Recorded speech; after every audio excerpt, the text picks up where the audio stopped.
Okay, I said in some of my other videos on my channel, I showed you lower Pucks Glen, or the main part of Pucks Glen, and I did say that I would show you the top part, the bit that's beyond the forestry track. I don't think it's officially part of Pucks Glen, but there certainly is a trail that goes up there and it goes by the river.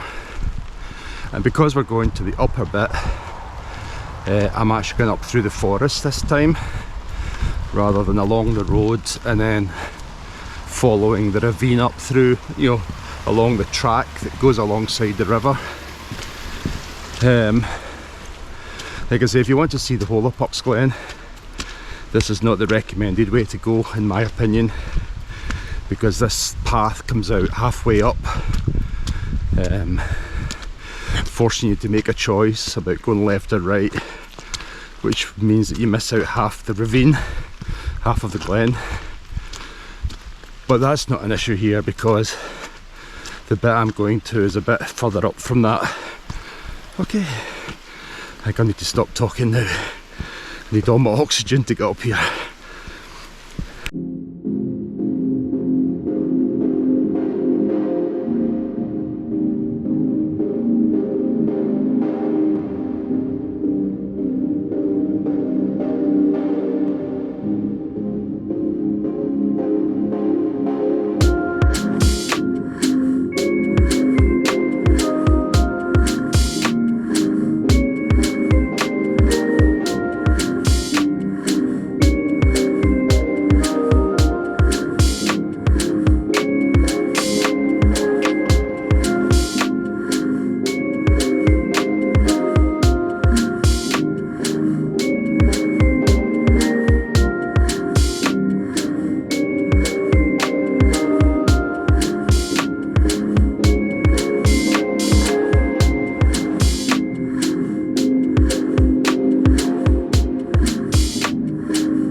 So that's us at the top of the forest bit of the trail. And as I said earlier, it takes you up to the top of the steps, which in turn lead you down to the ravine. And if you go left, that'll take you back to the road, which takes you back to the car park. Or if you go right, it takes you up to the forest road, which is where we're going. But we are going via the upper trail, because I do have a video that shows you start to finish the lower bit of the ravine. On top of this, you can't go left at the moment because there's a couple of trees down over the trail, so they closed the lower part. You can only go to the right at the moment.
that's us at the end of the Upper Glen trail, where it basically joins the forest road.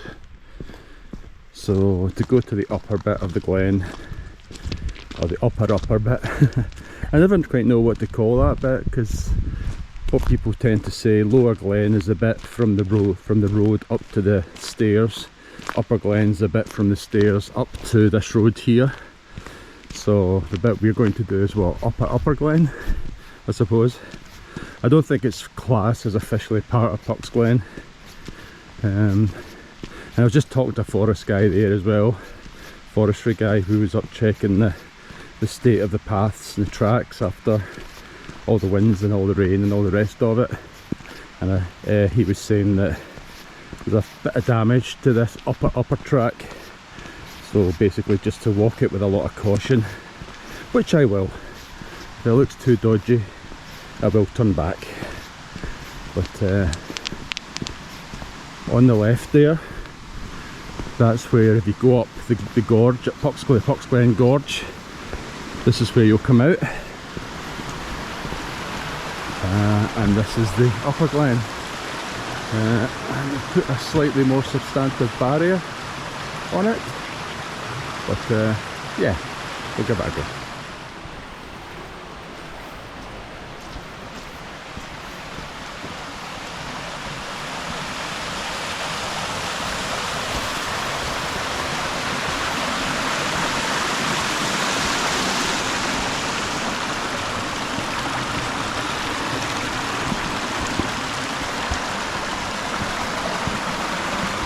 Yeah, so there's often a bit of damage here, but this is the worst I've seen it.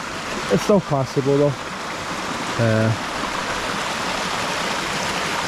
A lot of people don't do this bit of Pucks Glen, which is a shame. You know, it's a lovely bit, as you'll see.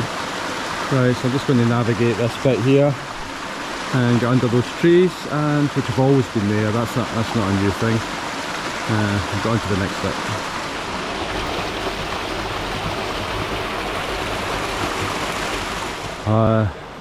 Wow. This is all new. Oh, right. Just have to try and figure out how to get through it, but this is going to take a bit of clearing. I've got this horrible feeling it's going to take a long time before the Forestry Commission get round to clearing this, because it won't be the priority. The priority will be the main glen. But two different ways to try, either by the river, so I can see footprints in the mud here, so people have obviously gone up that way, so let's do that.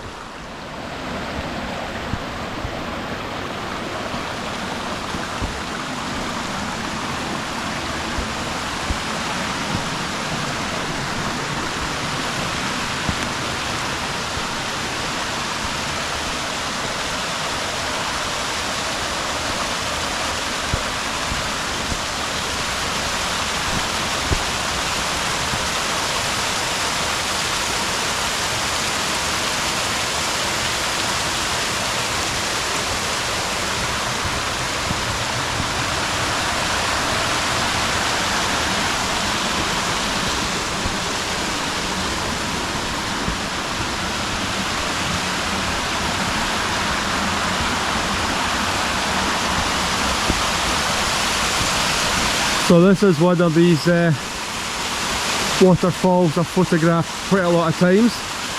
In fact, I've made a video about it again on my YouTube channel.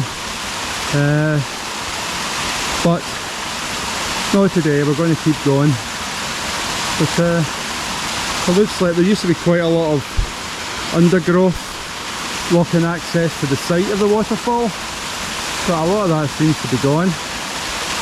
So I might come back here again and do another photograph during the summer. But anyway, onwards and upwards.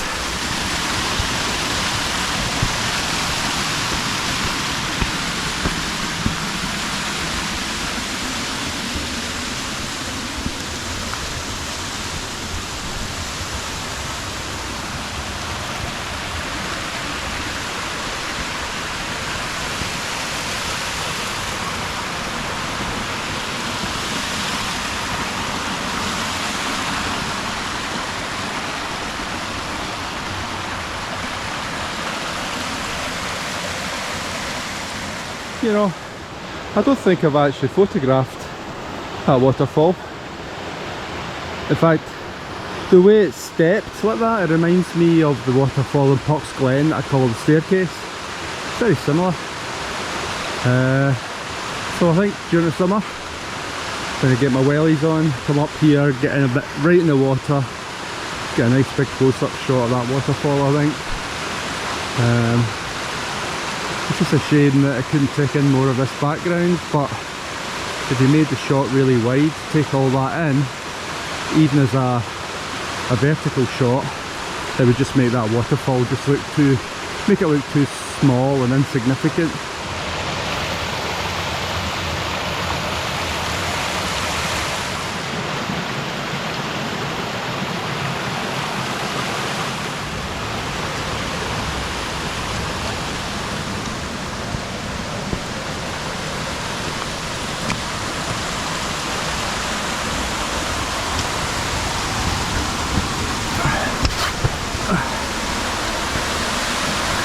Oh, I'm sure that bit used to be a lot easier when I was thinner.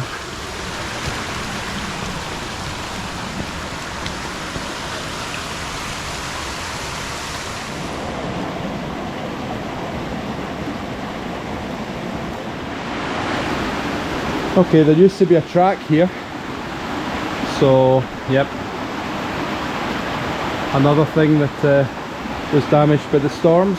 So I think we're going to get our feet wet, but it's a lovely warm day, so unbelievable for February, so wet feet doesn't matter. Easy peasy, feet not too wet. I think we're getting quite close to the top of the trail, if I remember rightly. It's been a while since I've been this far up, but we shall see.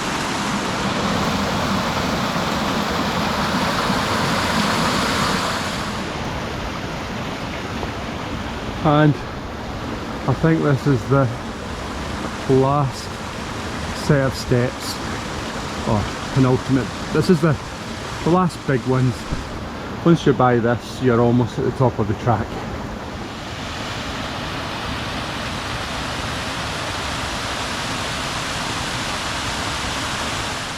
Top of the track. At this point, you get two options. Option A, I think that's called the Black Trees Walk, I think. But anyway, or the Black Gates, sorry. So, and that's the way we're going to go. That'll take us down the hill and back onto that forestry road we were on earlier. Or if you get more time in your hands and you're more adventurous, this will take you up onto the open hill, which at this time of year will be very, very marshy. But you can go up there, cross a stream. There's some electricity pylons. If you follow them down the hill and go left, that'll eventually take you down to Pinklung. But if you follow the pylons up, they go over the top of the hill and they drop you down into Glen. And again, is one of the videos I've got in my YouTube channel, but you can follow that track in and it'll take you onto the road to Ardentiny. Right, I'm going to have something to eat as usual, surprise surprise, and then we'll set off down this track. And the forestry guy told me that that way is hard going. There's a lot of landslides and fallen trees. He says it's passable if you take care, but he wouldn't recommend it. So we'll see how it goes. That's lunch over, so time to head down a different way. Don't know if I'm looking forward to seeing how much damage has been done by the storms, because I was here about 6 months ago before the storms, and even then there were a few landslips, so we'll just have to see. It's very peaceful here now though. Just some idiot wandering about with a GoPro talking loudly, but apart from that it's very peaceful.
This is my favourite bit of this particular bit of the walk, because you leave the forest and that's you on with an open view. Now, fair enough, there used to be a lot of trees here, so you couldn't see quite as much, but you could still see the tops of the hills. So although this doesn't look particularly nice after the tree harvesting, it'll all grow back, and in the meantime this view is gorgeous.